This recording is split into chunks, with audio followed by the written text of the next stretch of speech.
في أكبر الكتب.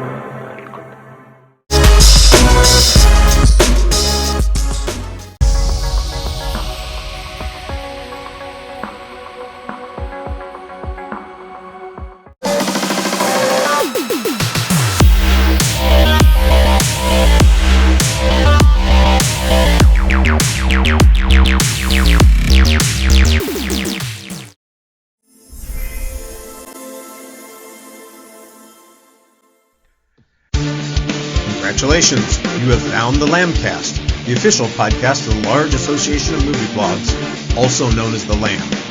The Lamb is the largest collective of online movie blogs and podcasts with 2,000 members and counting. Every week on the Lambcast, various members of the Lamb community get together to talk about our favorite subject, movies. So bookmark the Lamb and follow us on social media. Be sure to join us each week to hear a lively discussion of films and movie-related talk from our members. Join the flock at largeassmovieblogs.com. Every actor in movies has a first film. Some were lucky to get a casting break, some were well known in another medium, and some made a film debut into a launching pad for a great career.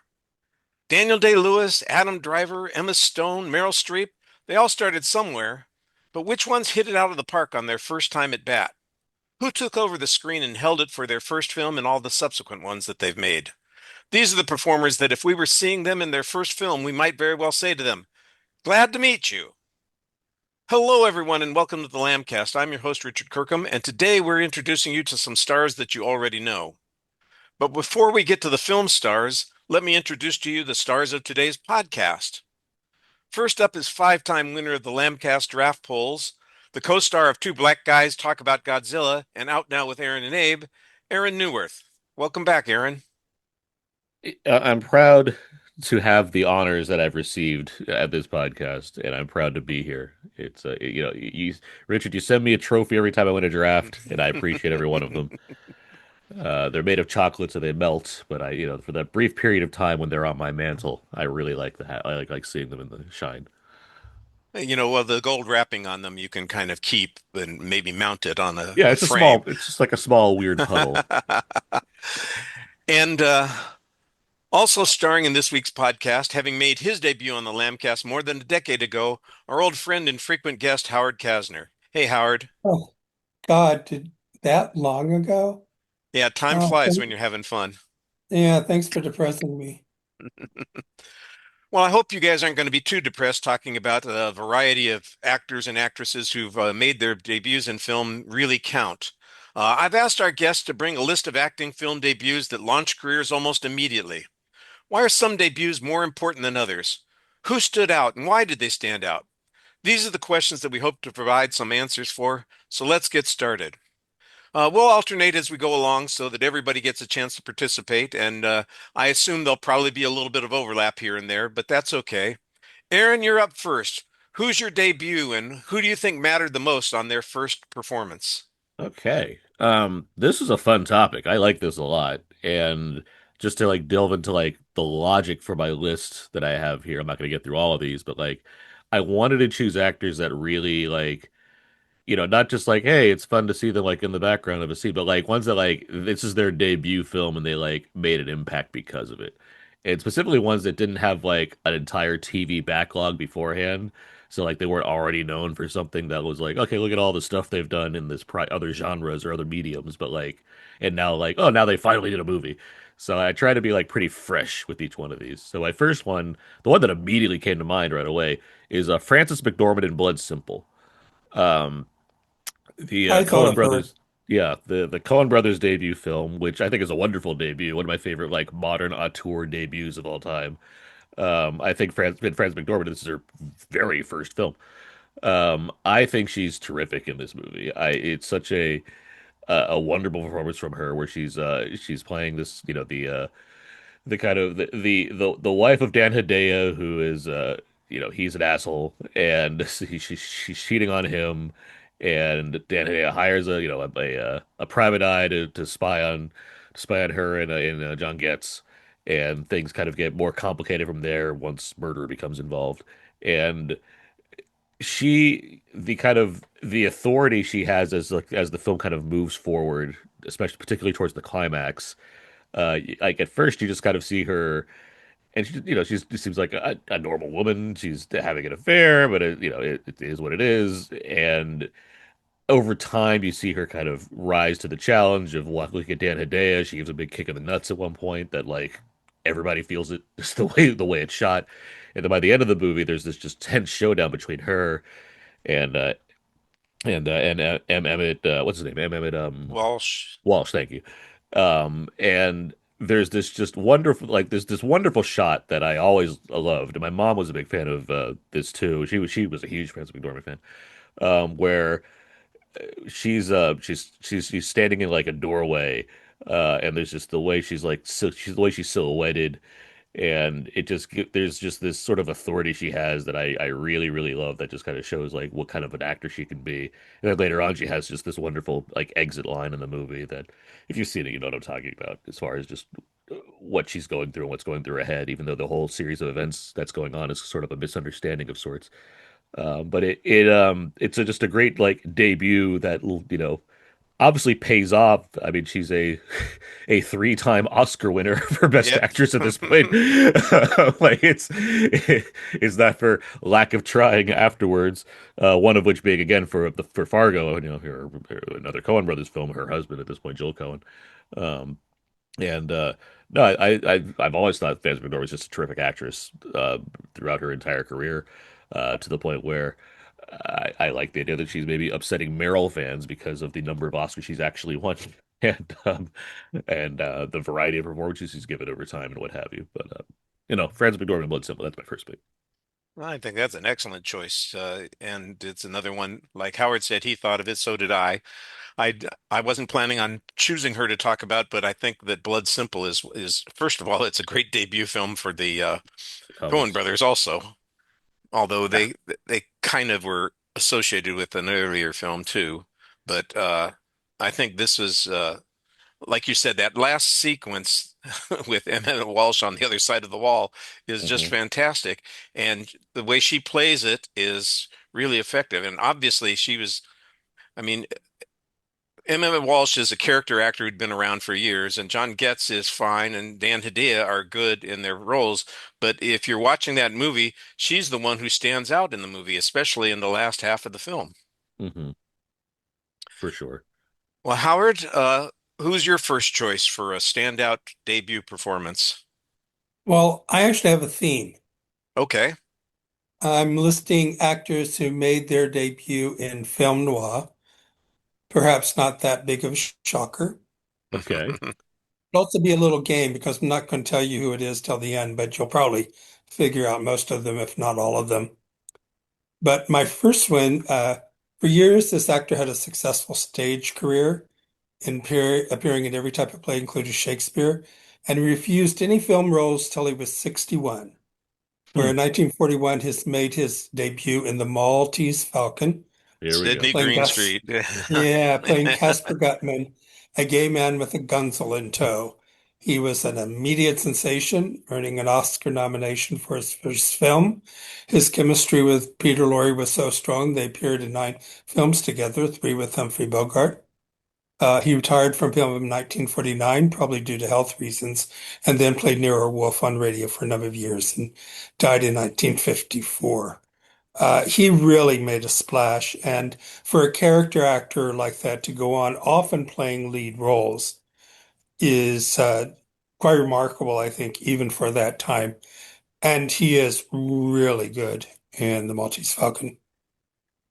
Well, he was definitely on my list. I was planning on talking about him too. So you're right. The Maltese Falcon debut is incredible. The scenes where he is chatting with Sam Spade in the hotel room and making offers, and they're countering one another and they're playing their game, I think are spectacular. He just really comes across well, and his little chuckle laugh is something that I think is, if any of these actors have signature characteristics, I think that's going to be his. It's a great run. I didn't realize that like his run's basically just 10 years, and that's less than that, Yeah, honestly. And it's a really strong like you debut in your 60s, you base what like maybe 15 films at most, and you're like just yeah okay cool, and I'm out. And like that's a pretty that's a damn way good way to like encapsulate a small time of your life as into like a really compelling career. Yeah, definitely. All right. Well, since we had a little overlap here on Sydney Green Street, I don't feel too bad about taking my first one. Uh, Although I think it's maybe one of the most obvious ones of all, and that's Alan Rickman in Die Hard, Mhm. who's Yeah, I was considering, yeah. the truth is he played that part so well, and that film had such an impact on movies for the next 20 years that I think the performance stands out a little bit. And of course, subsequently, he played villains multiple times, sometimes outlandishly, in as the Sheriff of Nottingham in Prince of Thieves, the Robin Hood movie. He just is so over the top, but I think he was given license to do that by the positive reaction to his character in this film. And then he's, like I said, subsequently been in a ton of other things. He's also, played other kinds of parts as well. It's way too sad that he's gone already. I think he had lots more to contribute, but sometimes those are the way the shakes break, as they say.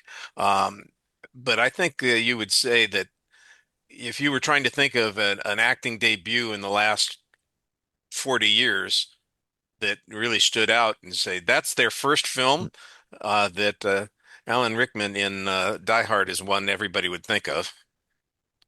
It's absolutely a great debut film role. It's one where because I'm trying to like stick to a like I assumed this would come up, so I'm happy to talk Yeah. about it. Like it's what I wanted to like avoid just because he has like a huge theater background beforehand, and so he was certainly like known onto the stage or what have you, which is nothing wrong with that whatsoever. But no, it's for it's a fantastic villain performance. Like it's an iconic villain performance, one that is quoted to this day, one that's still watched and beloved.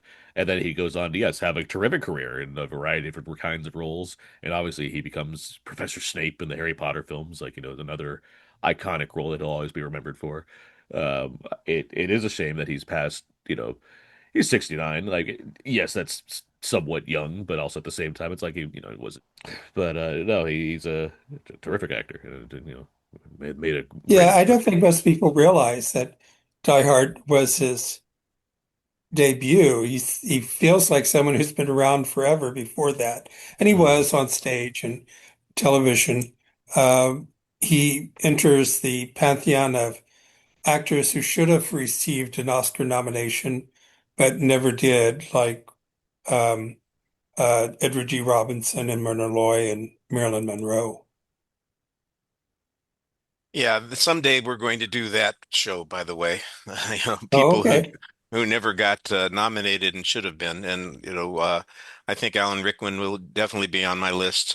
You mentioned others. I'm currently working and still amazingly unnominated as John Goodman. So I'm ready to Well, throw down maybe on all those things. people are talking this is the year, Yeah, I've heard but that. it's still very early. We'll see how that goes. All right. Well, I know that Aaron was trying to avoid people who are well known in other media. And by the way, I understand that Alan Rickman had a very successful stage career, but I do think it was mostly in England. I don't mean to be too uh, ethnocentric, American centric, but I wouldn't have known him from Adam.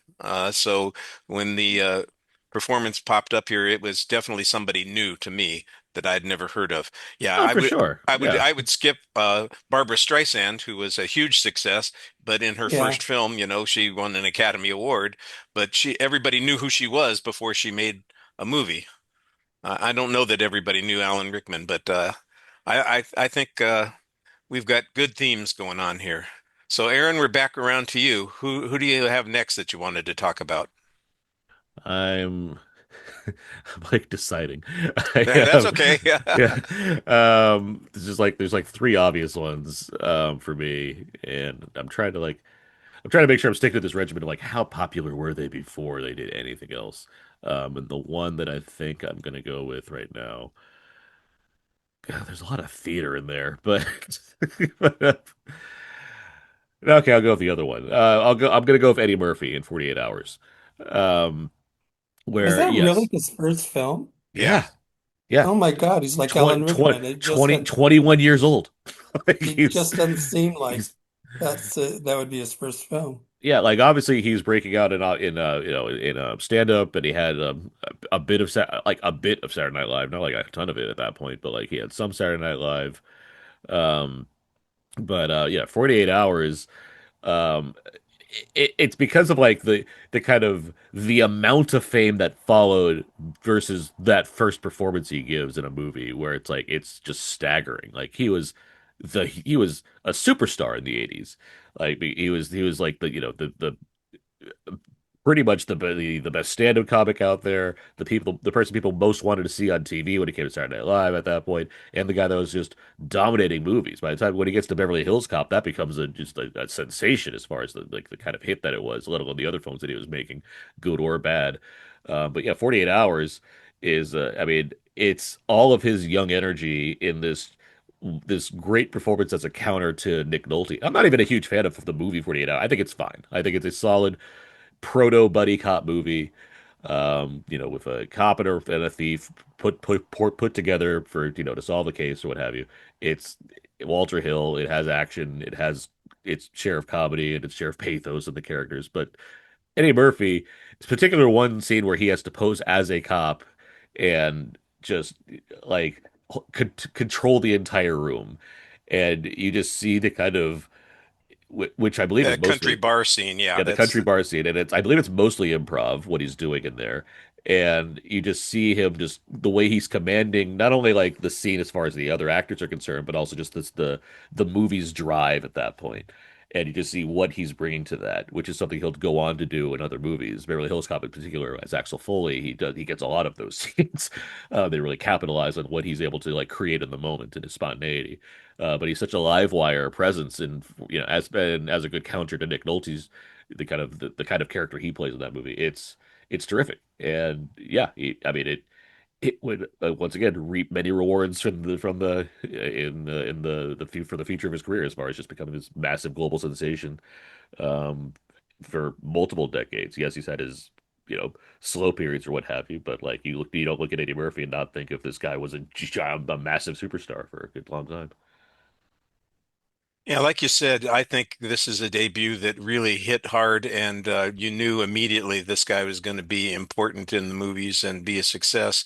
And the fact that he not only became a star, but a superstar just 2 years later in Beverly Hills Cop, which became the biggest film of its year, is a testament to the fact that he's the thing that drove those movies, and it's to think that that's his first film, and the reason that it succeeds, not to diss Nick Nolte or any of the other people or Walter Hill, but the movie works because Eddie Murphy has got a personality and charisma that comes off the screen and just demands attention, and that's been the way it's been for most of his careers ever since. There are of course exceptions, but I wouldn't diminish any of the films that he's been in except maybe Pluto Nash, which I never saw.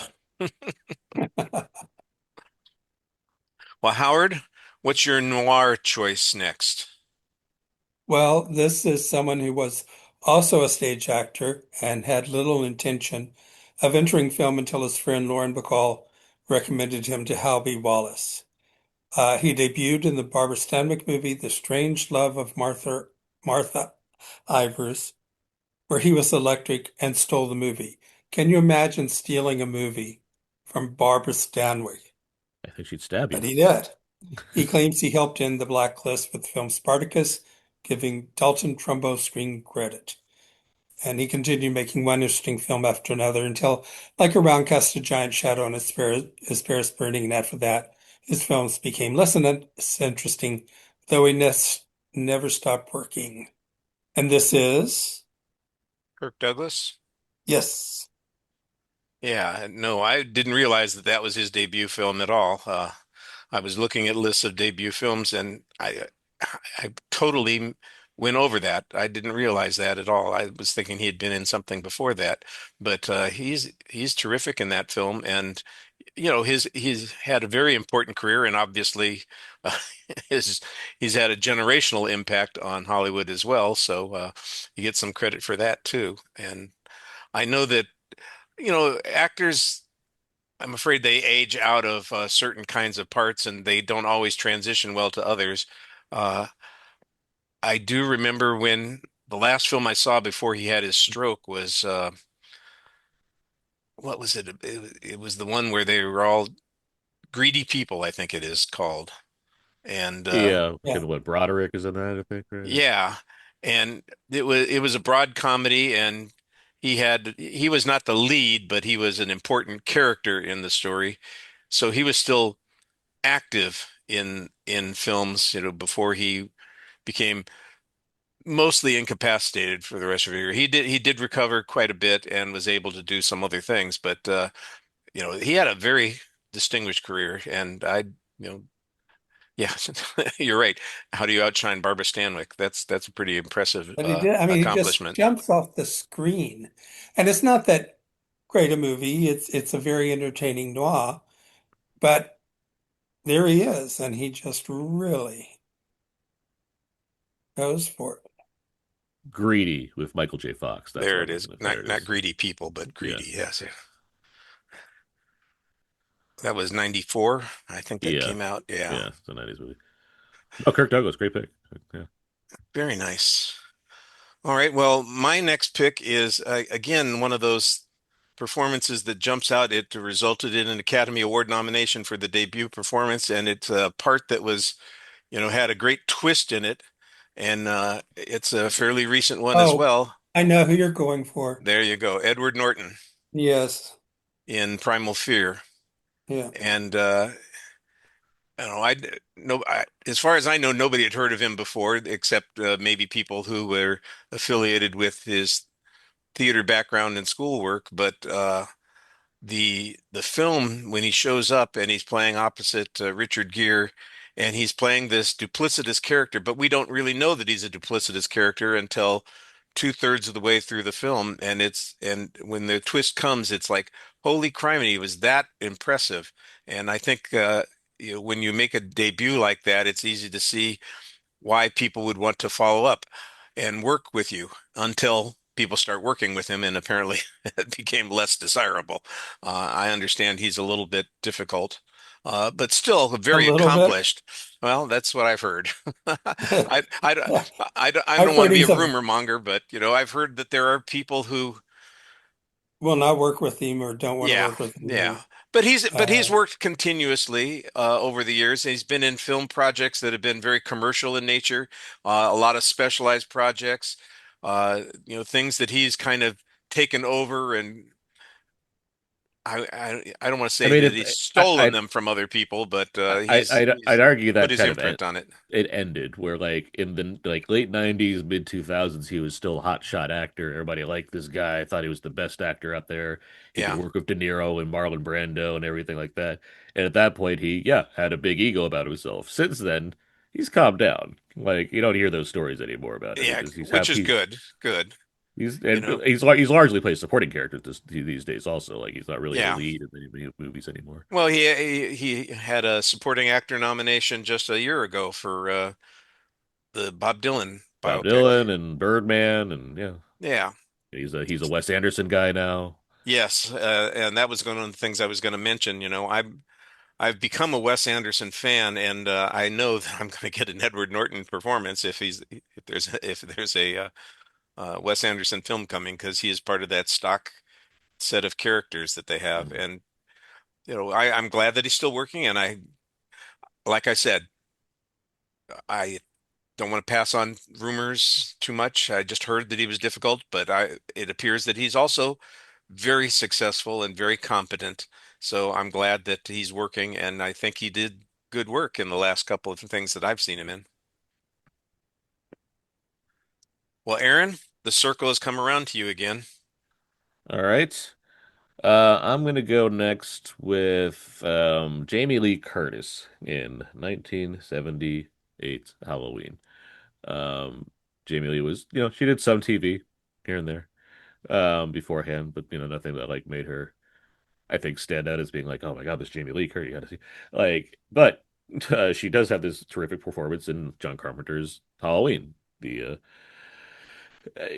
launch of a new we already had some proto slashers, but really kind of kicked things into gear with Halloween as far as being an independent horror film that invented tropes that it wasn't intending to necessarily invent, but certainly went on to be an inspiration to many others. Um, I don't need to talk too much about Halloween. I think it's a pretty well-known film. But Jamie Lee Curtis, in a film that doesn't require necessarily, rich performances or what have you. Not even going to say Laurie Strode's is like this, entirely unbelievable character as far as development goes. But she is one who you understand. And I think that comes from John Carpenter's writing to some degree, but Jamie Lee Curtis's performance, the way she's playing Laurie, the way she, is different from her friends, from PJ Souls and God, that's gonna bug me, and Nancy Lewis. Um, the sort of there's an innocence to her, but she's not, the incapable. She as a protector of the children she's walking after, she reacts in the right kinds of ways to these sudden terrors that are going after her. The sort of you understand that she is a smart character. The film doesn't have her necessarily bumble in ways that seem cliche when it comes to other slasher films, but there's a sort of naturalness to,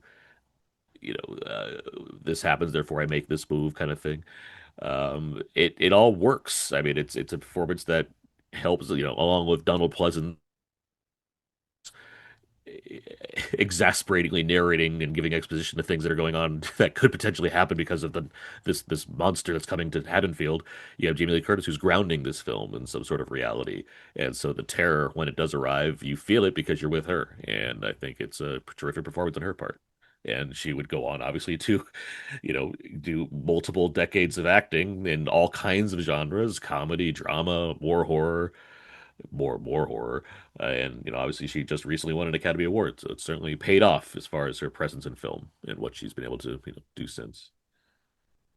I think she's much more appreciated in England for some reason because she got three BAFTA nominations over the years and won one for Trading Places. So I think they appreciated her more than we did here. Charlie didn't But take her for yes, granted. Yeah. you start out with Halloween, which kind of typecast her, but Well, yeah, that's I think maybe one of the it's a things that good has to choice. do with the accolades is that she started off in a genre film in a genre that is not necessarily widely appreciated outside of our Yeah. community, where it is widely appreciated, and then subsequently became the queen of that genre for half a decade, uh, repeatedly being the final girl or the most important character in a series of films that fit in that same category. But that's you create a foundation with your career doing those kinds of things, and then it makes it easier to like move into those other parts that we you mentioned, Hmm. Trading Places and True Lies and I think you're I don't underselling the I like fact to it's not like Halloween was just this like random thing that happened. It was a no, huge no, phenomenon of a film that it was was. was very well regarded. Like it's not Kevin Bacon in Friday the 13th. Like, I No, mean, no, no. But like I said, you don't find a lot of people who jump in and say, give appreciation. Well, what's the Academy? What are the most recent Academy Award nominations for actors in a horror film? I'd have to think hard about that to come up Well, it with some. was, one just oh one called no, his name was it's, Michael B. Jordan. Yeah, the yeah, one that we and just had. also, and Weapons. And weapons. Yeah, Yes, there two you go. We two had two two this one year. this year. Yeah. No, Yeah. But how many years was it you're before you're that you're there not you're wasn't one? not you're not wrong at all as far as the Academy's regard for horror. My point is like yes, certainly she's come up from a horror genre and managed to like make it into, although you can say many act I mean Well, I Clooney, was mostly DiCaprio, so many actors come from horror to begin with yeah. and go on to have amazing careers. I'm just I'm saying mostly I responding to Howard's point about her being more widely respected in Great Britain than here, and I'm just thinking that I'm trying to come up with an answer to her why that might be true, and that seemed to me to be the obvious answer that, Fish called Wanda. yeah, there you go. That's That's the reason. perfect. Thank you. That's the reason right there. She and John Cleese got along. There you are. No, but I mean, she's also, she's what? She's daughter of Tony Tony Curtis and Curtis Janet and Leigh, Janet like Leigh. Yeah, respectable Hollywood folk that probably have appeal all across the world and all that kind of thing. doesn't hurt. Or they Howard, just find her brand of comedy very funny. Like, yeah, Trading Places, this is hilarious. Give her more of this. more of that. Speaking Howard, of, we are expecting another noir from you. It's my turn again. As you say, my how time flies. Um, this next actor technically meets the criteria. He did appear in a very few silent films, sometimes they credit uncredited. In 1930, he did a short film that didn't make another film appearance until 1944, playing a venomous newspaper columnist inspired by Walter Winchell in Laura. This is a film about a woman who is murdered but turns out to be very much alive. The story is that the producers didn't want to cast him because he was too gay. Otto Preminger did want him, probably because he was too gay. He received an Oscar nomination for Best Supporting Actor for playing Waldo Lydecker. And one irony is that though he was too gay to be wanted for the role by producers, he went on to play fathers and romantic leads, with some of the roles having playing fathers with a huge number of offspring in Cheaper by the Dozen and the Remarkable Pennypacker. But he did play one more extremely gay role, and that was in The Razor's Edge, for which he got a Academy Award nomination too. And so this is, Clifton Webb. yes. All right. Yeah, no, he had a prolific career. I didn't realize Laura was his debut film. I Uh, didn't know that either. Okay, that's a great performance. and you're right. I think it qualifies, the fact that he appeared in previous films, but they're all silent, so he didn't have any lines. Yeah. And We'll let you sometimes cheat that out. uncredited. Was he the star of any of those films? I don't know. I know when he was uncredited, so obviously not. One Okay, was a that short film. I bet yeah. he wasn't. He then became a song and dance man on stage, especially doing reviews. That's when he got noticed in LA. He was doing this review with two other actors and sort of think of him as a song and dance man, as someone who does, you know, well, I guess you would call it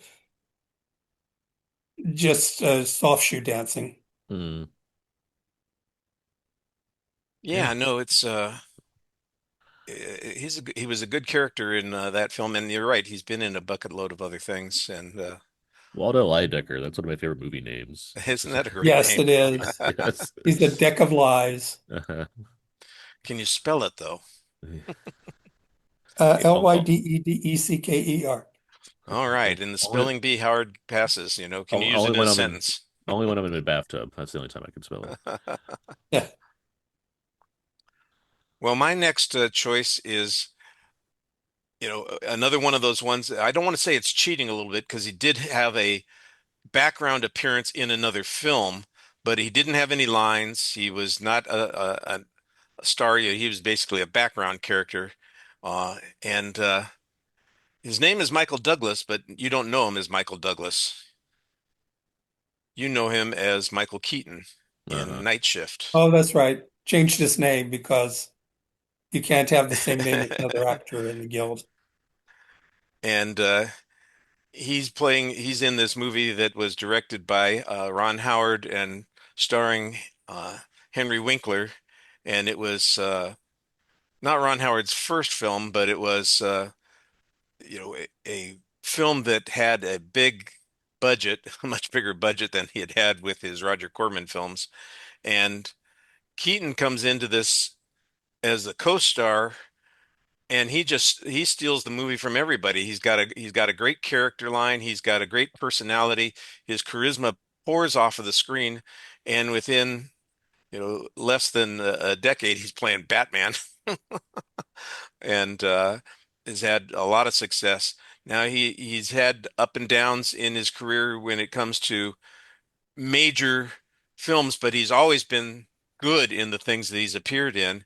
And he, kind of had a renaissance. You mentioned Birdman earlier when we were talking about Edward Norton. This is the film that Birdman's the film that he got an Academy Award nomination for. And he, I think he continues to shine, even though he doesn't have the same. Well, you know what? He does, I think, have a lot of that same character. He's got a great smile and intonation in his voice that is really effective and conveys both menace and humor simultaneously. And I think that that's one of the things that's allowed him to be successful in a lot of different genres. But he was a comic genius in Night Shift. It was one of those things where you could tell watching that film, this guy is going to be electric in the things that he follows up in, and that's what he did. He did like three or four films immediately after that that were comedies that were all pretty successful. Mr. Mom, Johnny Dangerously, Gung Ho, those sorts of things, and then Beetlejuice in 1988, which just got a sequel, a legacy sequel, a couple of years ago, and he came back for that. And in Beetlejuice, he's really on Slower. screen hardly at all. I think it's something like ridiculous, something like 10 or 15 minutes worth of screen time Yeah. I think in the they original expanded the Beetlejuice. role. They And then expanded the role, I think, when they realized what they had. and then in the sequel, of course, it's much more involved because he's the star, and that he's the They reason people come to see that they film. wisely still they wisely still limit him. He's not in it Yeah. that as like they like I don't like Beetlejuice, but I didn't like it for reasons I wasn't expecting. I thought it would be more of a well now we got to do it all bigger and just call back to the things we did the first time and be really lazy. They did try. I just didn't like what they did, and I there's other problems I have with that movie. But like I was happy they didn't like overdo. It's like well let's have Beetlejuice everywhere now. Let's have him do everything all constantly and just kind of miss the point of the first movie. So. But yeah, Beetlejuice is it's a classic performance. That's why that's as much as I didn't want to have a sequel, that's why you have a sequel because it's a beloved movie. Like There you are. it's a Oh, live wire performance from him. the same year he did Beetlejuice, he did Clean and Sober, which was Yeah. heavy drama. I think for me, he had his films became less interesting because he didn't want to be a comic actor. And I often found his dramatic attempts just not as interesting as his comedy, with maybe one or two exceptions. Well, Aaron, we're back around to you. You got another choice that you'd like to put forward? I mean, we're moving pretty quickly here. I think we can get through more than just four. Yeah, for sure. Well, that may Okay. be all I have, so Well, I'll have to listen for the last ones. all Maybe I right. can find something real quick. Yeah, go for it. Let's see. I did two women. So let me get another male pick in here. I'm gonna do a cheat. That's okay. I'm going to give you Owen and Luke Wilson in Bottle Rocket. Oh yeah. I haven't seen it. I still want to see it. I just never That's have. it's a it's like Owen Wilson and Luke Wilson now, and like they largely I'm not gonna say haven't changed, but they've largely like when they do comedy, there's a very specific kind of rhythm that they get into that I think works really well for them. But I do think both of them turn in very good performances that both distinguish them as individual actors, but also show their talent as just knowing how like the filmmaking process works. Owen is a writer. He writes with Wes Anderson. He's written with Wes Anderson multiple times. Luke Wilson is from that group. He knows like the ins and outs of this kind of world. And I do think they've both had very good careers since their debut here. But Bottle Rocket is a terrific little movie from Wes Anderson as far as the debut goes. It's like I'm not going to say underpolished. It's just, it's a low budget film compared to what he said. It's not like he's had astronomical budget since then, but like it's a lower budget film compared to other Wes Anderson films. But like his hallmarks are still there. His use of symmetry, his choices in soundtrack, the kind of distinctness of the characters, the way dialogue is handled, what have you. It you can very much see his style, especially in that kind of early phase of his career, like this and Rushmore, Royal Tenenbaums. They'll kind of like connect in their own way.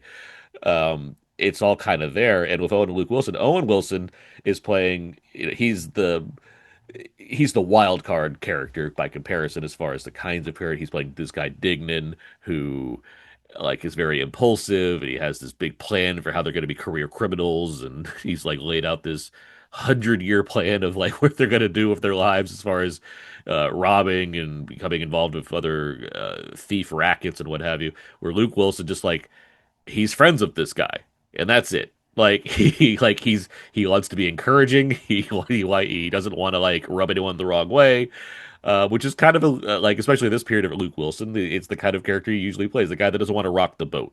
He wants to be the straight man here. He wants to kind of keep things cool, lower tensions if he can. And but if he gets involved in some excitement, he's not unwilling to go along with it. And the two of them have great chemistry for that reason. They're brothers. I mean, I imagine they'd have good chemistry regardless, but like they do work on screen together. They're very funny in the kind of respective works that they do. But here, I think it's a great distillation of what they can do to get. You don't get a lot of them together in movies, and so this is one where it really pays off to see them having a lot of fun, just working in this kind of uh, this a little more freeing environment where it's a a big first movie, so they're all very ambitious. They all want to do this thing together, and it just kind of works out. And since then, they've both proven to be very successful. It's been at least 20 years since I saw Bottle Rocket, and I don't remember it very well at all. I know I saw it because I actually rented it so I could see it. One of those visits to Blockbuster or someplace like that in the ancient days of VHS. Hmm. Uh, but I, as a debut, obviously, I don't remember it very well, but their careers subsequently are certainly significant and probably fueled by, rocket fuel. I'll say this too. Yeah, I mean, Howard, you just mentioned how Michael Keaton, his stepping away from drama or comedy towards drama hasn't really like won you over in the way that it has for other people. And I don't disagree. I do think like if I'm looking at his roles, I gear more towards the ones that have an edge to them, whether it's comedic or something like darkly comedic. Like even I think Birdman is a very good performance. And it's also very funny. The Wilsons, I do think their pivots towards drama are quite effective. I think Owen Wilson and Luke Wilson have proven to be very adept at not only, the comedic sides of things, but when they are asked to do drama, I think they actually deliver quite well. Yeah, I agree with that. I like both of them, though I never can quite remember which is which when I see them in a movie, One's even blonde. though you can Blonde easily brunette. tell them apart. One has a broken nose and one doesn't. Yeah, one has the Uh, broken nose. There you go. but which one it is, I don't know. Well, Howard, I'm sure that they'll show up in a Woody Allen film again, and you'll be able to identify them and say, "Oh yes, that one's Owen, that one's Luke." Well, You'll pick them out I think whoever was in Midnight in Paris did one of the best Woody Allen um, characters outside of Woody Allen. substitutes. Yeah, that was Owen. There you go. Yeah, Yeah, I liked him as his in Woody Allen mode. Like that was quite good. yeah. I think it's because he didn't really try to play Woody Allen. He just did the role Yeah, as yes. written. Some lean into it harder than others. Kenneth Branagh, and it doesn't work very much. Well, Howard, what's your noir choice? Um, I was going to say now we come to the last but not least, but I did find another one, so I can go another round after that. Cool. This person started out as a trapeze artist, then entered the war, and then he landed a role in a play. He came to the attention of a Hollywood agent and made his debut in a leading role in The Killers, a movie Oh, based on its expansion of one of Ernest Hemingway's best short stories. Well, sort of his first film was Desert Fury, a color noir, but The Killers beat it to the movie theater. It was released first. And The Killers is a quintessential hmm. film noir. I mean, if you want to know what a film noir is like, this is as good a place as any to start.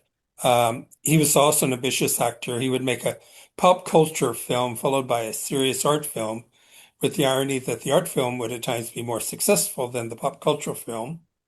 And he went on to a rousing success.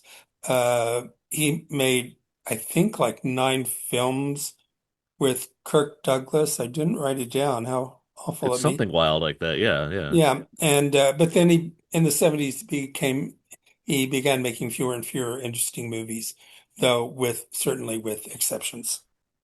And this is, Burt Burt Lancaster. Lancaster. yes.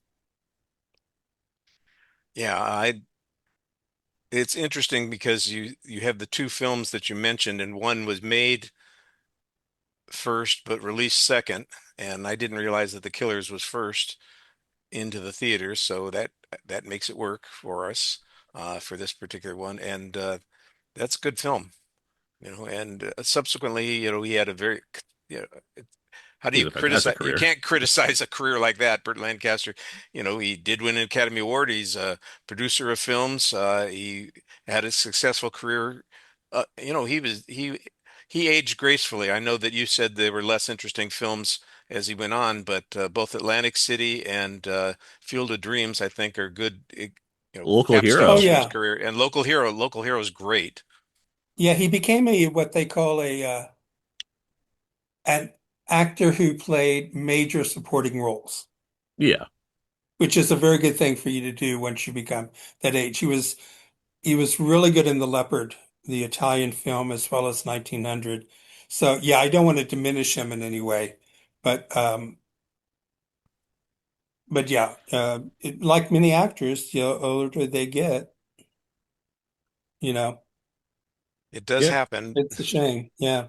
Howard, you don't know anything about that, right? Oh Getting older. God. I Thank didn't you. know. Thank you for that. Thank you for just making me feel so good about being alive for the I second time in a row. I didn't know he had a background in trapeze work. Like I've never Yeah, seen it's the one of the film. reasons why he made the movie Trapeze That with makes sense. I've yet to. Yeah, That's been Tony on my queue Curtis. for a long time. I get to see that movie. I didn't know he had like a background in it, so that's interesting. And The Killers is great. It is. Just to reaffirm this, The Killers is a fantastic noir. The remake is also pretty solid too, with the actor Ronald Reagan. oh yeah, that's No, no, you're actually thinking of a different movie. This, uh, oh I'm no, saying you're the right. remake. Sorry, I'm saying the sorry. remake. Yeah, yeah. I'm thinking of my next actor. So No, sorry. okay. we're But no, yeah, jumping too far ahead here. The Yeah, Killers is solid for sure. Ava Gardner. it was All her right. big film, not her first film, but it was the one that made her a star. Yeah. Well, I'm going to go with another one. I think it was a successful debut. It obviously led to a long career. He passed away a year ago, um, and it's another one of those recent uh, actors, not going back that far, and that's Val Kilmer in Top Secret. Oh, yeah. I don't even I'm know why I sorry. didn't have that I on my still list. That's laugh. crazy. I just laugh. Anybody says top secret, I start Yeah. laughing. Because that Well, we movie's did it. I think hilarious. it was Movie of the Month 2 years ago, and everybody loves that film, who's seen it and knows how funny it is. And that was his first movie, playing Nick Rivers, the pop star that goes to what counts as East Germany and stops the Nazis from taking over the world a second time, I guess. It's just a little weird. But then, he followed up with Real Genius, which was another comedy and another one of those things that was a movie of the month, I think. I'm going to have to go back and double check that. And then, of course, he just had a whole string of successes. Uh, I think everybody would agree. Maybe I'm saying it wrong. Maybe people on this show will disagree. I think sometimes Aaron is just counterintuitive. There's a name for it, and I'm Are you going to say he's difficult? not difficult. He's a contrarian sometimes, so if I say something, he just wants to take a different position. But I would say Are you most saying people would me? agree. No, Yes, yes. I meant Val Kilmer, not No, me. no, yeah, he's difficult. No, I try to he provide. was I'm just difficult. trying to provide context. That's all Yes, I'm I saying. got you. I got you. But I think most people would agree that Doc Holliday was his best performance, and Yes. one that he will be remembered for. Although he was great in a lot of other films There's a too. lot of it's a lot of options. I really love his Jim Morrison. I think he is fantastic in Jazz Jim Morrison in The Yes, Doors. Um, I mean, not like but he's we're got not a. jumping up and saying Batman. I like his Bruce Wayne a lot. His Batman's fine. His Bruce Wayne, I think, is a very good Bruce Wayne in that for what it is. And Kiss Kiss Bang Bang is another one Yeah, that was no, like a lot of terrific films, I and love Spartan with his David Mamet movie that attempt. Like that movie was fantastic. There's plenty of good Kilmer. No one's gonna argue with that. There's like nobody's, yeah, there's yeah, plenty of good Kilmer. exactly. But Top Secret though is a terrific debut. For that's a lot to do for a debut actor who's like It is. has no real background especially in comedy. He's not a comedy guy. He's talked about that himself where he's like that's not really my genre. Like, but he just goes for it. It's so funny. Yeah, no, he had natural talent for those things, even though it wasn't necessarily his forte. You know, the the double takes that they do in that film, you go, how do you do that in your first film and get away with it? You know, you can do it when you're a veteran actor and you do the double take kind of look and everybody kind of is in on the joke, but he's got to sell it, and this is his first time doing it. I thought it was great. And like you said, like I said, I think he jumps off the screen in the film, and it was obvious that he was going to be a success in subsequent movies. Well, let me see. How many have we done? Four. We've done four each. So I there are some that I can contribute to more. Hadn't looked at them in too much detail, but they'll come up. I know Aaron's got a bucket load that he's willing to share, and Howard said he's come up with another one. So let's at least go one more round. Aaron, who have you got next? We're gonna go one more. I'll just do it. I'm gonna go with Lupita Nyong'o in 12 Years a Slave as Patsy for my more recent pick. Uh, she went to acting school, what have you. She did, but like largely didn't really have anything on her resume before this movie. Um, and it's a terrific breakout performance that won her an Oscar. I mean, it's all right there on on the screen and on her mantle. She's got the credit she deserved. And since then, I'm not gonna say like every single choice she's made has been like a knock it out of the park thing, but every time she's like a lead in something, it has worked really well in her favor. And she's sort of like this added value element where your movie just gets like 20% better if she's in it. But like in particular, I think something like Us, if you want to talk about performances that are critically over unabashedly overlooked when it comes to the genre versus the credits deserved. Us, I think, it's like a spectacular performance in any regard, not just the genre that it's within, but just in general. And it's like a shame that the work of someone that is so clearly good at something didn't get recognized more for that work. But I mean, 12 Years a Slave right there, in this role, in a not a particularly easy role to do, as this sort of abused slave who's smaller than everyone else and yet is the most effective at picking the cotton and has to yet still submit to Michael Fassbender's horrible treatment of his plant, the people at his plantation.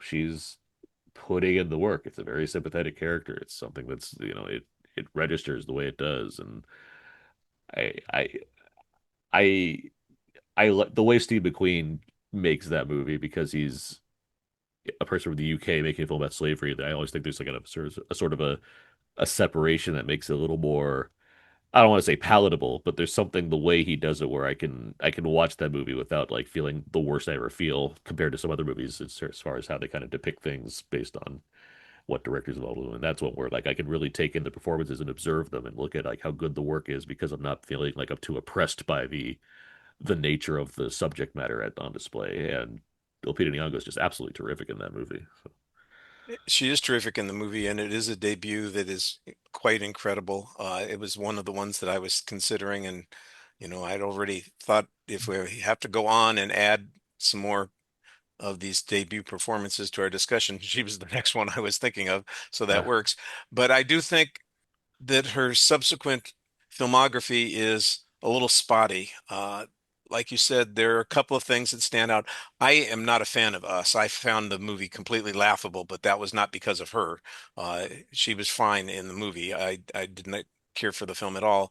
And the three Star Wars films, I could live You without. should I'd be voice perfectly over a happy if they dub. didn't exist. Uh, I I mean, did think she it's was quite she's not the good. lead in this movie. Yeah, no, and that's what I'm She's saying. In other words, she's a cameo. yeah, Like, she's not really done the kind of things that stand out for me to say, you know, this is clearly the star. I mean, she was the star of that movie, 12 Years a Slave. She was the one that everybody remembers, I think the most. Maybe Fastbinder too, but I think her character is the one that generates the most empathy and is the most memorable.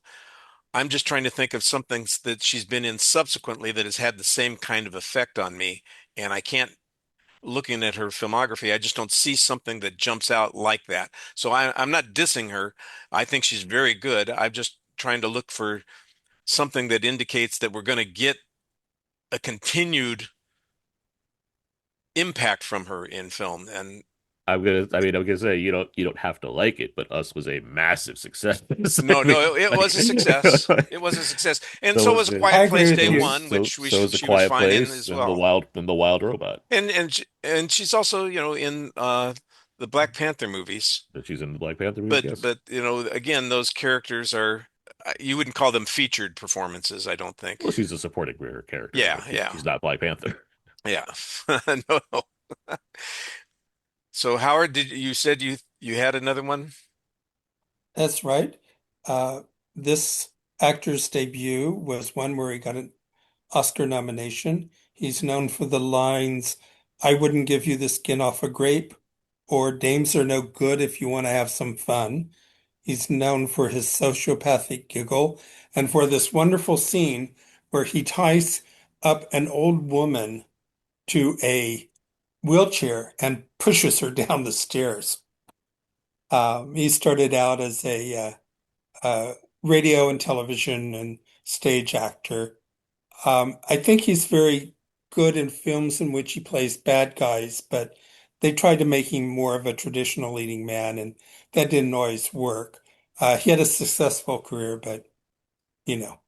Um, and gosh, what year was that that Was that he made his? 1947? Yeah, probably. Yes, 1947. So it sounds like you know who it is. It's Richard Widmark, Ah, Yes, okay. and it's Kiss of Death, Kiss right? of Death. Yes, he was in Kiss of Death. Yes. That's why I got mixed up because when you said The Killers and the remake, I was thinking The Kiss of Death and the remake. The Got it. remake. Okay, that makes sense Yeah. now. So I was just one thing ahead and I said, no, no, wrong. Well, Yeah, not I, gonna I argue against Richard Widmark. He's a great actor.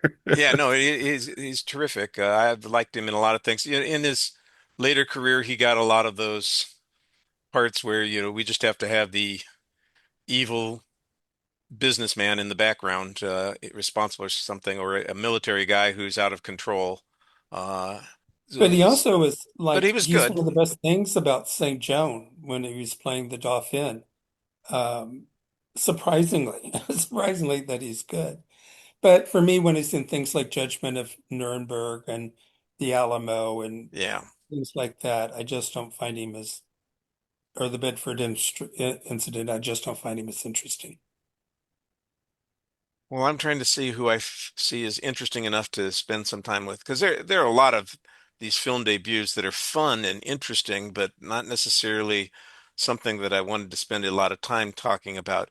It's great that Danny Trejo makes his debut in Runaway Train, but his part there is Did so he small. really? Yes, I had no idea. Yeah, but I'm not exactly sure that. I've got a huge list here still. You don't have any more that you can think of? Well, I got people. There are lots of people I could talk about, but I hadn't really thought about, how. Uh, it's been forever since I saw Taps, but that probably would be appropriate to talk about because Sean Penn made his debut in that particular film, and he plays kind of a. I'm trying to remember. He was not the Tom Cruise crazy. He was the other crazy.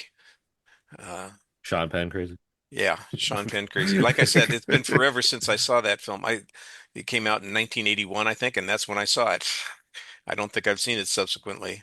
But that was the follow-up for Timothy Hutton after his Academy Award, and it wasn't George C. Scott's last film, but it was a Was it film George? that he No, appeared in also. So they had quite a good cast in that.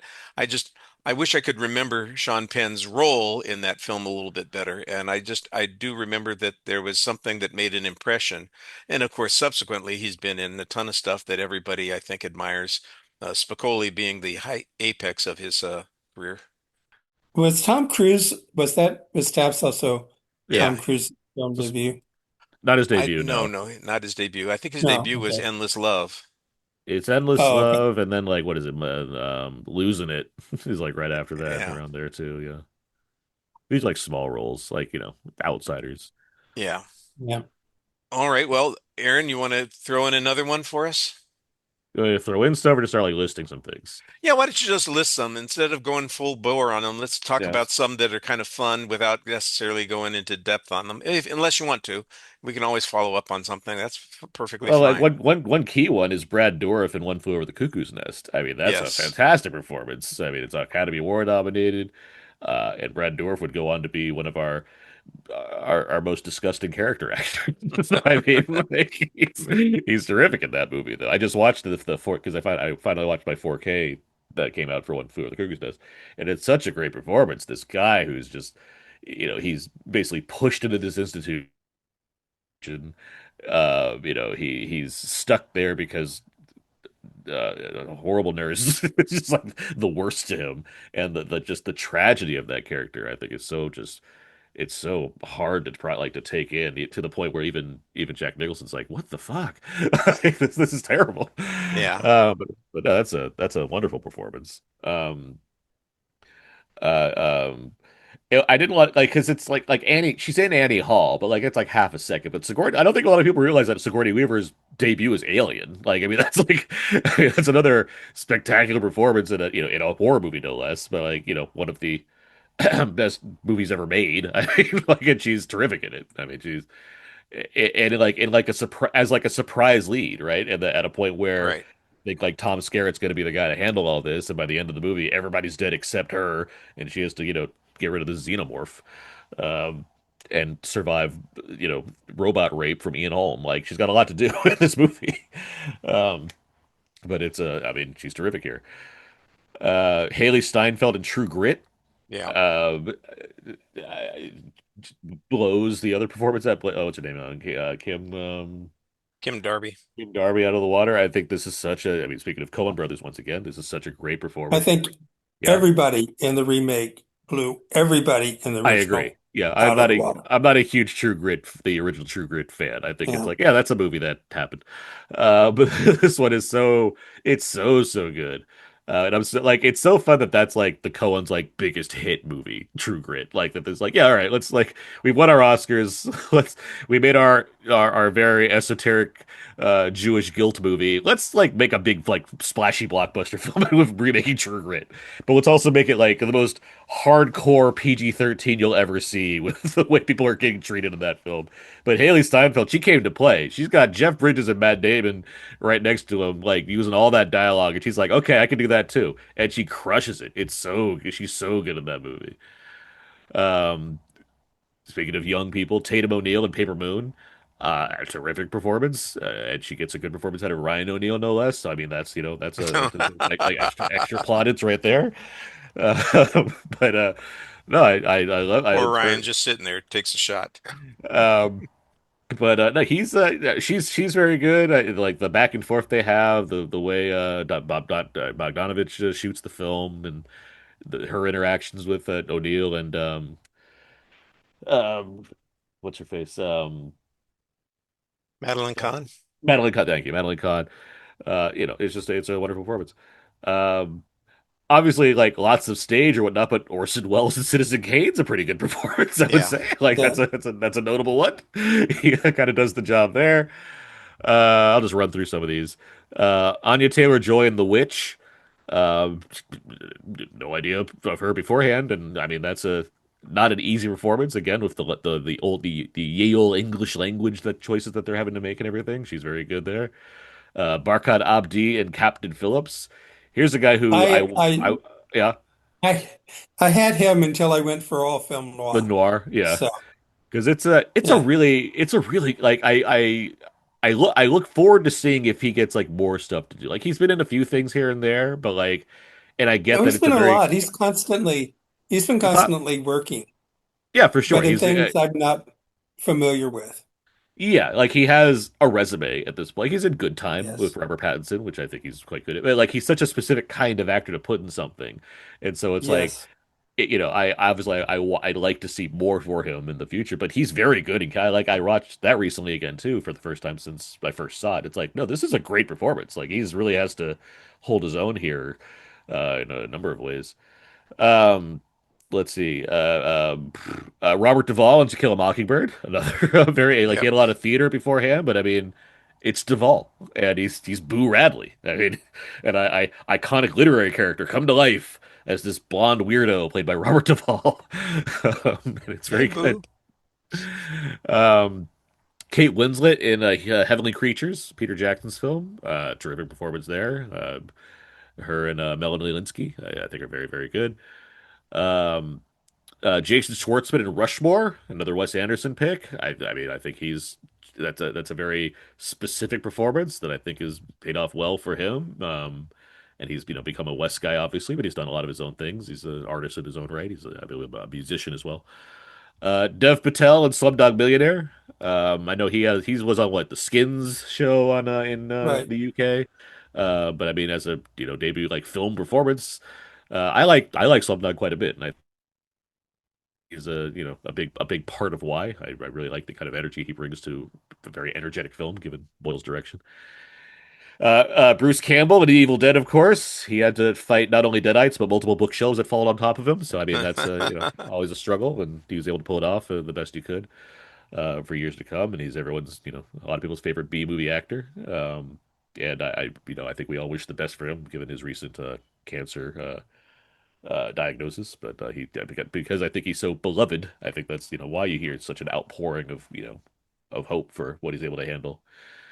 And Ed Harris and Knight Riders, the George A. Romero Was that his Renaissance. debut? That's his debut, yes, as like I believe Lancelot, I believe, or is he Arthur? I think he's Arthur in the movie as the Renaissance actor slash motorcycle rider. But yeah, that's I I. have that film on Uh, a DVD that I haven't opened. It's sitting on the shelf right next to me. Damn it. I'm going to it's do that now. It's a very different film for George A. Romero, but like it's one where you're like this feels like something he's really into. Like he just wanted to like make like get away from horror and just make something completely different, and he does. And it, it's an interesting movie for sure. And Ed Harris is Ed Harris. There's many actors I really really love. Ed Harris is one where I constantly say I've never seen Ed Harris give a bad performance. He's been in bad movies, but I've never seen Ed Harris like not be good in something. So.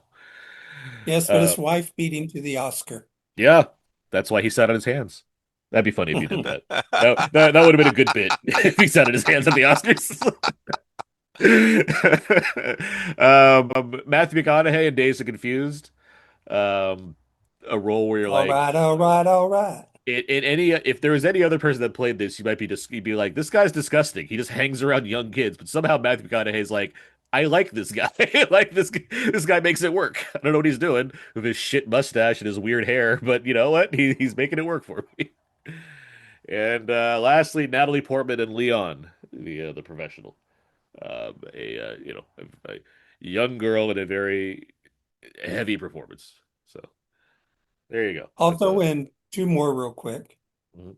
Um, Kim Novak in Oh, Pushover, okay. which was basically a remake in many ways of Double Indemnity. Not quite, but it had Fred McMurray agreeing to murder someone for this person he wants to sleep with. And then Dan Duryea didn't make a debut in a film noir. He made a debut in The Little Foxes, but soon became one of the big people in film noir. And my favorite quote about him is his son saying that he was never allowed to see his father's films because they didn't want to explain to him that no, his father is not a pimp in real life. Well, there's a ton of actors who've made their debut in films that, you know, the films weren't particularly memorable or they had very small part in it. Jake Gyllenhaal's debut is in City Slickers, Sure is. and he's just Billy Crystal's He's kid just yeah. in that film, so he doesn't have a big part in that.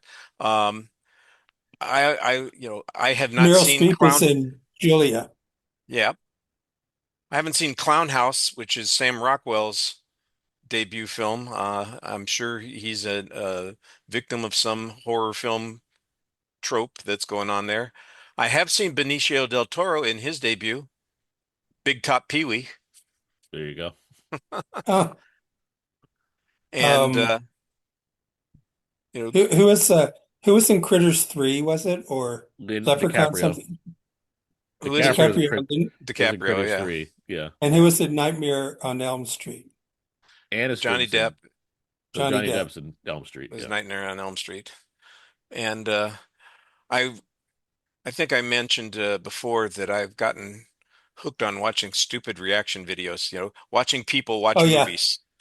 You know, Well, I and love it when they do songs. I watch you them know. when they're reacting to songs. But Yeah. for some reason, It's I addictive. got caught up with Murder by Death and seeing James Cromwell. I had to double check and said, "Yep, that's his first Yep. film." Yeah. Really? Oh, Yep. that's a great first film. I And of just worried that it course, was known for All in the Family, Jeff but Goldblum's not first much. film is Death Wish. Yeah. That's right. It's the thug. That's right. And he's scary in that movie. Yes, he I is. don't think, do you even see his face in that movie? Yeah. You Yeah, just you see really his know him face. by Yeah. his voice. There are three of the slime buckets that invade the house there Yeah. and He's the commit the tall one. crime. Yes, exactly. He's quite lanky there. Um, Viggo Mortensen in Witness.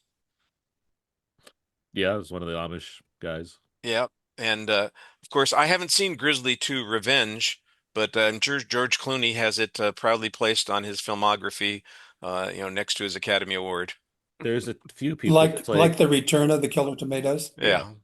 There's a few. There's it's Clooney, and then there's like Sheen's like the star or like one of the stars of it, and then Laura Dern. Laura Dern's the other one. She's in there as well.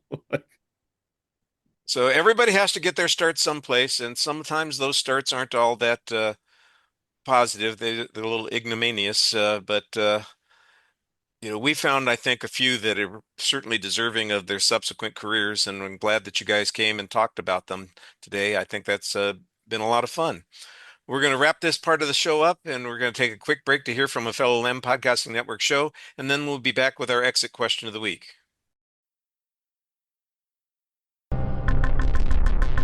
In a world where podcasts already seem to address every imaginable subject, one man broke new ground with a seemingly random obsession about exploding helicopters in movies. He was a podcaster on the edge, a maverick broadcaster who played by his own rules.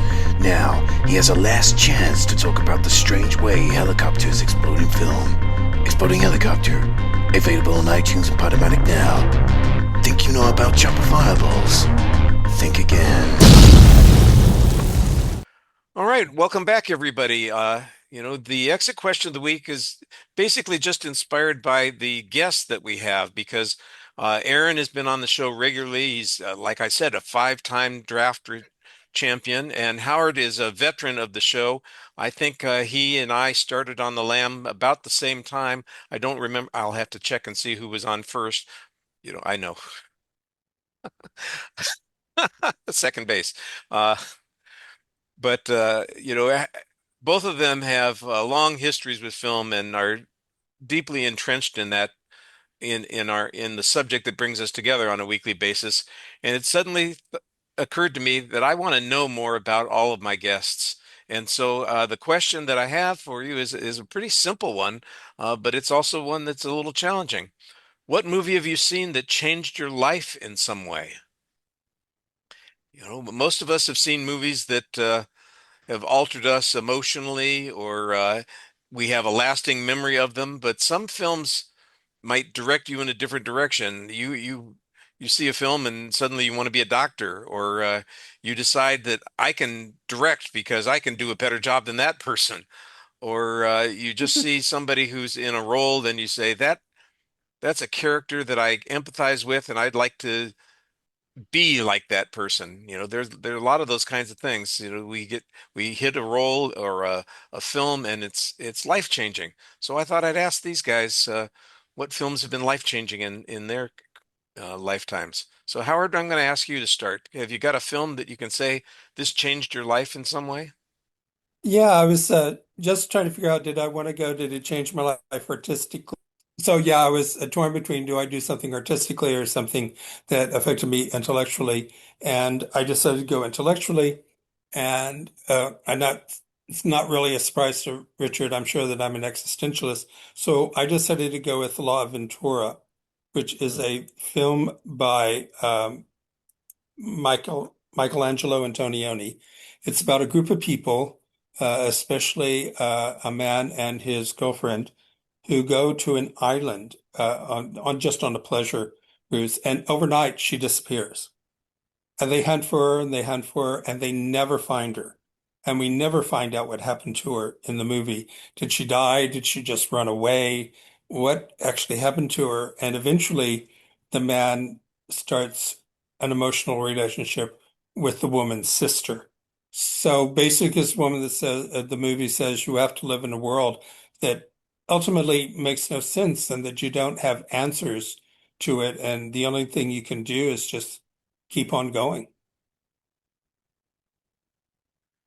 So the existentialist in you started there. Not started probably, but I saw this and said, oh, yeah, I get this. I understand this.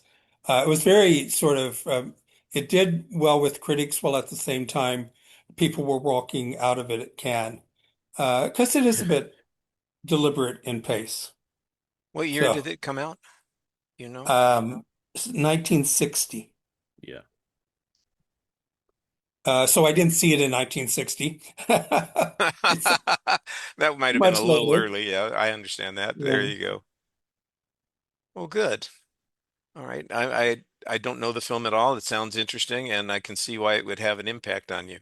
Do you remember when you did see it? Probably in college, so in the 70s. All those college experiences are also informative about our worldview, so I could see that that would Yeah, I would probably have have an seen it impact on because me. I saw Blow Up. Um, Hmm. so I would have searched out other films by him. And he's made some really amazing films, but he didn't make very many, uh, all in all. All right. Well, thank you.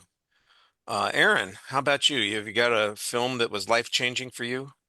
Yeah, I was trying to narrow this one down, so I'm just gonna like go through the thing that led me to like my answer. Like Psycho solidified my love for horror. I saw that when I was very young, because my mom would show me a lot of movies that she loved, and so I saw a lot of Hitchcock when I was young. And Psycho like got me like I'm like I love horror. That's like period.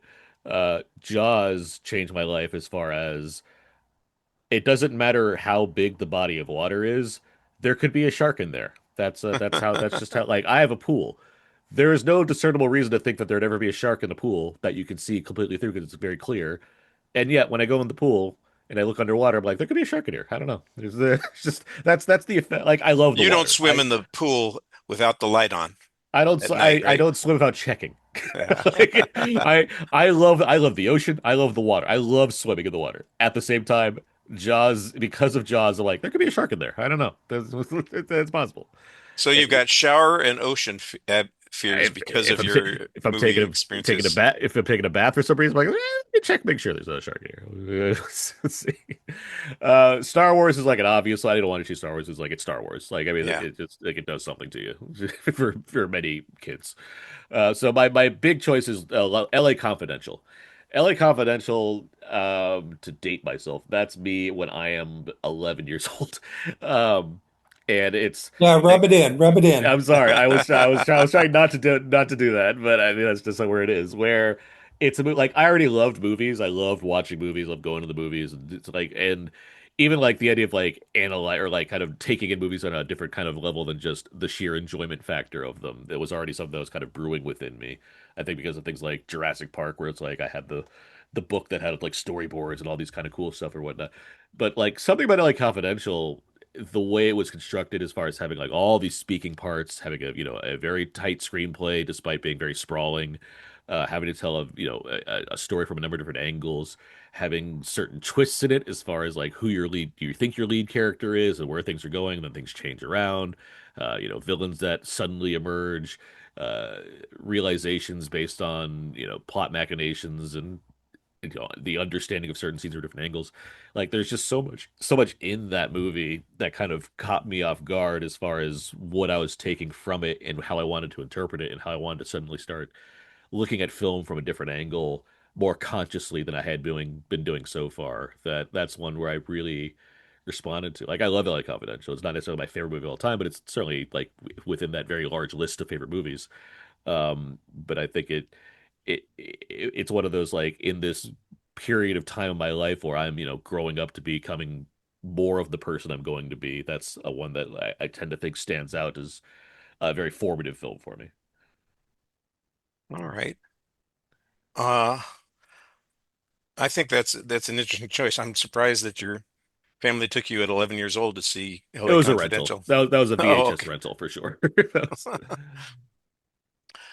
Well, mine is not going to be a surprise to anybody because I've talked about it before and I've got a project that's about Jaws? to start on it.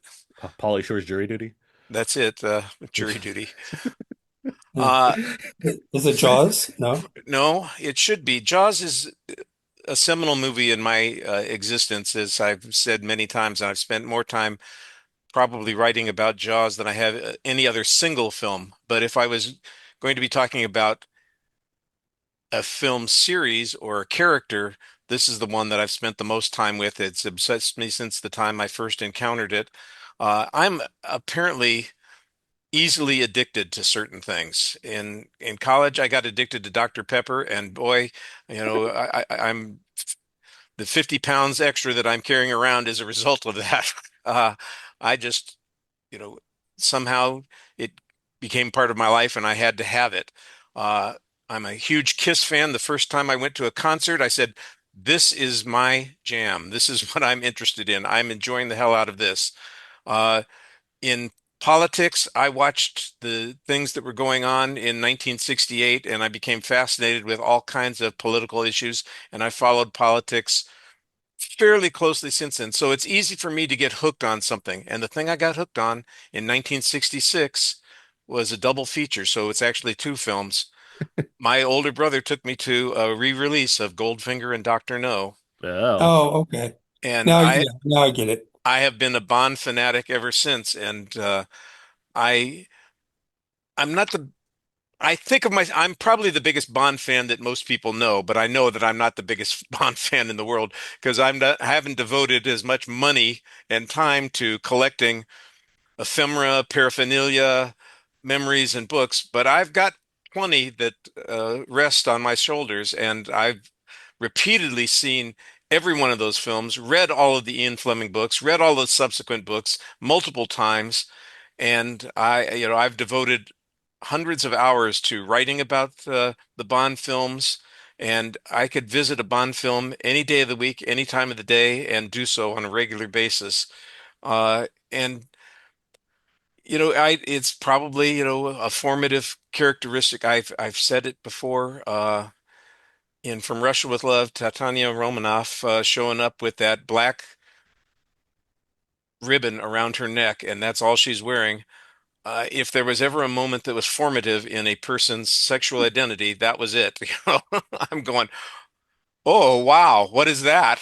And I was a kid when I saw that the first time, but it has influenced me, maybe not always in the best ways, but in ways that are certainly important in my life. And I'm glad to say that I continue to be a Bond fan. I look forward to a renewal of the whole Bond process. The rumor that Denis Villeneuve is going to go with a retro Bond excites me. I'm thrilled with the concept that that might actually be the case.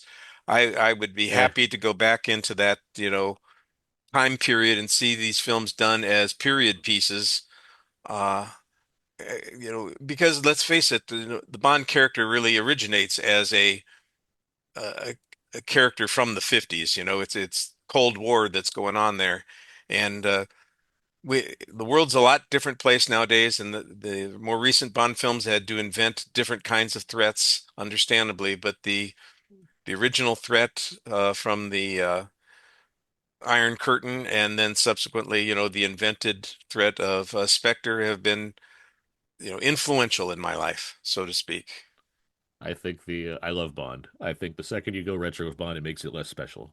You have those films. You have at least 10 of them from that retro period. Oh yeah. They already exist. You don't need to go back. If you go back, the fan base is gonna shrink. You keep going forward, you keep getting new Bond fans. It'd be Well, cool. I don't disagree. It'd be cool. I yeah. think it will diminish the franchise as far as like making new fans. Well, I'm afraid the franchise is going to be diminished by the mere fact It's that it's bigger than owned ever. by. What are you talking about? It's as big as it's ever been. Like, those Daniel Craig films were huge. w- The next, here's the problem. It's Amazon, and they've got their claws in it, and they're going to do things with it that scare the hell out of me. I I can be cynical and worry that way. I have yet to see anything happen. So I Yeah, can't well, like they I haven't can't done anything with it except, exactly. hire So Villeneuve. all I So, can and do I is have faith in him for the most part. all I can do is respect the fact that they hired one of the best working directors currently working. Yes, So there it's you go. like so far it's a positive. That's all I got.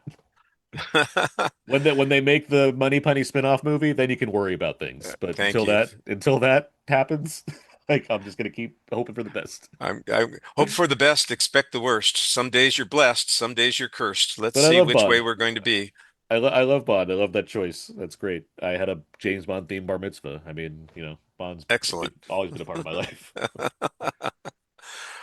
Well, thank you guys for showing up this week and sharing with us the debut films of a variety of actors and actresses. I think that we had a good time talking about it, and I appreciate your being forthright and honest in our exit question because it is kind of personal this week.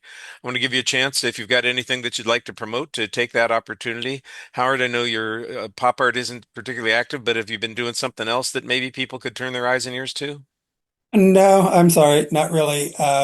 Just writing poetry. If you ever want to visit my poetry page on Facebook, you can read Uh, all of that. I will look Um, for that and I'll post a link because I think yeah, it would be nice for people to enjoy some poetry. Oh yeah, you can find everything I do on my personal Substack page, dakotazeek.substack.com. Everything I do ends up over there. I write for Wheel of Entertainment for movie reviews. I am the co-host of two podcasts. One is called Out Now with Aaron and Abe. It is a weekly movie review show where my friend Abe and I discuss films with other film critics and film fanatics. And of course, there's the award-winning Two Black Guys Talk Godzilla, where my friend and fellow film critic Terrence Johnson and I discuss the Godzilla films in chronological order. We were just wrapping up the Heisei era, the '90s series of films, and before we get to the 2000s of the Millennium era, we're actually going to go to Japan in May, which is very exciting. So Oh, wow. we'll You're have going to do fun. your podcast from Japan then? I mean, I'm sure have no doubt we'll record at least something in Japan at some point in regards to our trip and what we're doing and everything. How But could you miss that opportunity, of exactly. course? But that's going to be a lot of fun. Looking forward to that for sure. And I'm on all the socials at Aaron's PS4. All right, we'll make sure people know how to get a hold of you, of course. On my site, I can say I've finally caught up with all the films that I've seen in the theater recently. So, uh, for at least a couple of days, I'm not behind. Uh, I went to a screening of Almost Famous a week or two, actually 2 weeks ago now, for the Paramount Theater. The Paramount Theater here in Austin is an institution I've talked about a few times on the show, and if you visit my site, you'll find that many visits there with retro films and retrospective presentations. They are about to go over a 1 year restoration process, so the theater will not be accessible probably after mid-June. But the programming that they do will move next door. The State Theater is right next door. It's also part of their um, renovation that's going on, but they're doing it in phases, so they're going to be able to do most of the things that they would do during the summers at the State Theater. So I'll be there all summer long, and you'll get updates about the programming there. We've got the TCM Film Festival coming up in a week or two, and I will try to do daily updates on whatever it is I'm seeing there. We'll see how effective I can be on the road trying to get those things done. I'm not as efficient about it as I once was. Um, just get easily distracted. And I'm driving to California to do this year, so it's going to probably delay some of the things. But like I said, I'm going to enjoy being on time or up to date for the moment, and invite people to come and catch up with the things that I've seen recently. All right, I want to thank both Howard and Aaron for joining me this week. I'm sorry we lost a couple of people on the show, but when they hear this, they'll regret that they weren't with us. That's right. Well, thanks for having us. It's been great, and next time we make our own film debuts, we'll make sure that people have to talk about us instead of somebody else. You you guys have a good one. Thanks, everybody.